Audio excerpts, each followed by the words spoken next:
গত ২৬ সেপ্টেম্বর পাকিস্তানের বিপক্ষে বাংলাদেশের দারুণভাবে পরাজয়ের পর মাত্র এক সপ্তাহ যেতে না যেতেই কিন্তু আবারও বাংলাদেশ দল টি-20 ক্রিকেটে মাঠে নামছে। প্রতিপক্ষ দল হচ্ছে আফগানিস্তান। এটা পূর্ব নির্ধারিত সিরিজ ছিল যে আফগানিস্তানের বিপক্ষে বাংলাদেশ 3টি টি-20 এবং 3টি ওয়ানডে ম্যাচ খেলবে, এবং আফগানিস্তান যেহেতু তারা হোস্ট, যার কারণে আফগানিস্তান যেহেতু খেলা হয় না, যার কারণে আফগানিস্তানের পরিবর্তে এখন আবুধাবি এবং শারজাহ স্টেডিয়ামে তারা হোম ভেন্যু হিসেবে ব্যবহার করবে, যেখানে আগামীকাল 2 অক্টোবর থেকে এই সিরিজটি শুরু হবে, যেটা চলবে আগামী 14 অক্টোবর পর্যন্ত। প্রথমত আগামীকাল 2 অক্টোবর, আগামী পরশুদিন 3 অক্টোবর এবং আগামী 5 অক্টোবর 3টি টি-20 ম্যাচ অনুষ্ঠিত হবে শারজাহ ক্রিকেট স্টেডিয়ামে বাংলাদেশ সময় রাত 9টায়।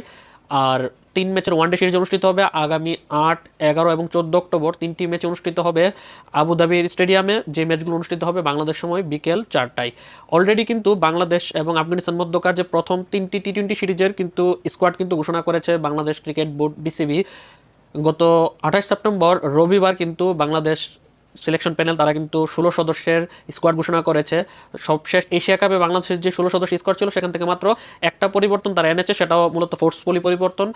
অধিনায়ক লিটন দাস কিন্তু সবশেষ 2টি ম্যাচে কিন্তু ইনজুরির কারণে এশিয়া কাপে খেলতে পারেনি ইন্ডিয়া পাকিস্তানের বিপক্ষে 2টি ম্যাচে। এখন পুরো দেখা যাচ্ছে সিরিজটাই মিস করতে পারে। এখন লিটন দাস না থাকাতে এশিয়া কাপে যে জায়গাতে জাকের আলী অনেক কিন্তু 2টি ম্যাচে কিন্তু অধিনায়কের দায়িত্ব পালন করেছিল, এবার পূর্ণাঙ্গ সিরিজেও কিন্তু তাকে দায়িত্ব ভার দেওয়া হচ্ছে, অর্থাৎ আফগানদের বিপক্ষে 3 ম্যাচে টি-20 সিরিজে সে ভারপ্রাপ্ত অধিনায়ক হিসেবে পুরো সিরিজটা সে প্রতিনিধিত্ব করবে, দলকে নেতৃত্ব দিবে। লিটন দাসের পরিবর্তে এসেছে টপ অর্ডার বাহাতি ব্যাটসম্যান সৌম্য সরকার। এছাড়া কিন্তু বাকি স্কোয়াড 16 সদস্যের সেমই রয়েছে। যারা স্কোয়াড সম্পর্কে খুব বেশি অবগত নেই তাদের জন্য যদি বলি, 16 সদস্য স্কোয়াডের মধ্যে 4জন টপ অর্ডার ব্যাটসম্যান রয়েছে, তারা হচ্ছে তানজিদ হাসান তামিম, সাইফ হাসান এবং পারভেজ হোসেন ইমন, এবং নতুন সংযুক্তি সৌম্য সরকার। মিডল অর্ডারটা সামলাবে তাহিদ হৃদয়, শামীম হোসেন পাটোয়ারি, জাকের আলী অনেক, নুরুল হাসান সোহান। স্পিন ডিপার্টমেন্টে আছে Sheikh Mehedi Hasan, left arm spinner Nasum Ahmed এবং রিশাদ হোসেন। 5জন পেসার রয়েছে আগের মতোই, তাসকিন আহমেদ, মুস্তাফিজুর রহমান, শরীফুল ইসলাম, তানজিম হাসান সাকিব এবং মোহাম্মদ সাইফুদ্দিন। এশিয়া কাপে বাংলাদেশ এবং আফগানিস্তান একটি ম্যাচ খেলেছিল প্রথম রাউন্ডে, সেই ম্যাচে কিন্তু বাংলাদেশ আফগানিস্তানকে হারিয়েছিল। তাই বাংলাদেশ আফগানিস্তানের সাথে অবশ্যই এই সিরিজে এগিয়ে থাকবে। যদিও বাংলাদেশ আফগানিস্তান যেই ম্যাচটা খেলেছিল প্রথম রাউন্ডে এশিয়া কাপে, সেই ম্যাচটি অনুষ্ঠিত হয়েছিল আবুধাবিতে। তবে এখন যে টি-20 সিরিজটা হবে আফগানিস্তানের বিপক্ষে, 3টি ম্যাচ অনুষ্ঠিত হবে শারজাহ ক্রিকেট স্টেডিয়ামে, আর ওয়ানডে ম্যাচগুলো হবে আবুধাবি ক্রিকেট স্টেডিয়ামে। এখন আগামীকাল 2 অক্টোবর বাংলাদেশ এবং আফগানিস্তান রাত 9টায় মুখোমুখি হচ্ছে।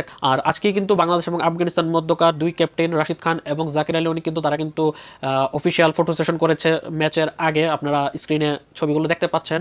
এখন দেখার বিষয়, এই যে ট্রফিটা আপনারা স্ক্রিনে দেখতে পাচ্ছেন, এই ট্রফিটা সিরিজ শেষে কোন দলের হাতে ট্রফিটা যায়। বাংলাদেশের তো এশিয়া কাপে যে ভরাডুবি হয়েছে সুপার 4-এ গিয়ে, সেটাকে যদি পেছনে ফেলতে হয় অবশ্যই আফগানদেরকে 3-0 সিরিজটা টি-20তে হারানো উচিত। গত 26 সেপ্টেম্বর পাকিস্তান